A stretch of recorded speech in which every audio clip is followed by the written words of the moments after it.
Hello bachcho, let's see the question. The question is, an observer is moving with half the speed of light towards a stationary microwave source emitting wave at a frequency 10 gigahertz. What is the frequency of the microwave measured by the observer, and the speed of light is 310 raised to power 8 meter per second. And the options are 15.3 gigahertz, 10.1 gigahertz and 12.1 gigahertz and 17.3 gigahertz. So let's see key concept. देखो, जब distance की बात हो, that means when distance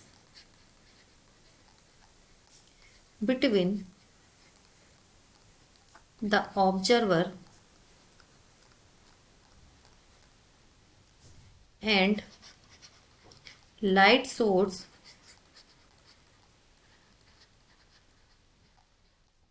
is decreasing,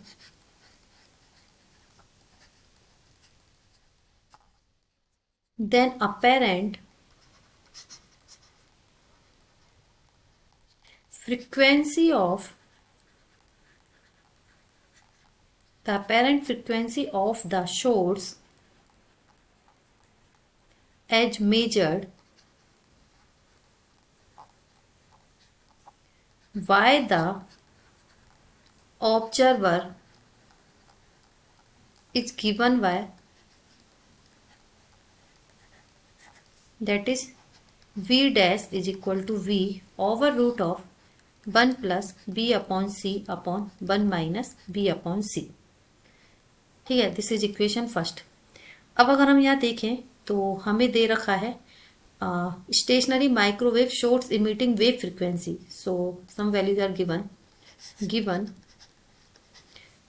तो यहाँ पर हमें given है stationary microwave shorts emitting wave of frequency emitting, ये हमें गिवन है emitting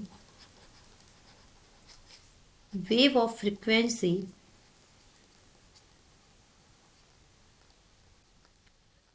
so this is v is equal to 10 and this is gigahertz, 10 gigahertz.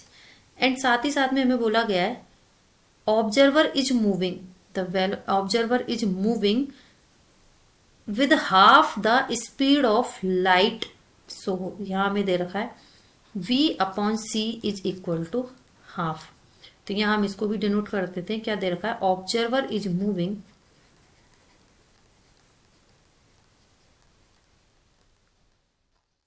With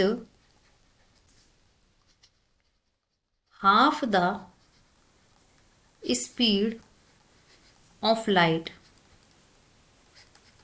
so इस वजह से इसकी वैल्यू कितनी हो जाएगी? b अपॉन सी की वैल्यू हाफ. सो यूज इन फर्स्ट, इन सारी वैल्यू का हम फर्स्ट में यूज कर देते हैं. सो v डैश हमारा कितना आ जाएगा? 10 root of 1 plus half upon 1 minus half, 3/2 upon 2. तो ये हो जाएगा √3 multiply by 10. So v dash is equal to √3 1.73 multiply by 10. So V dash is equal to 17.3 GHz. यही पूछा गया हमसे. So the final answer is जो माइक्रोवेव फ्रीक्वेंसी मेजर की जाएगी 17.3 GHz, that is option D. Hope you understood it well. Best of luck.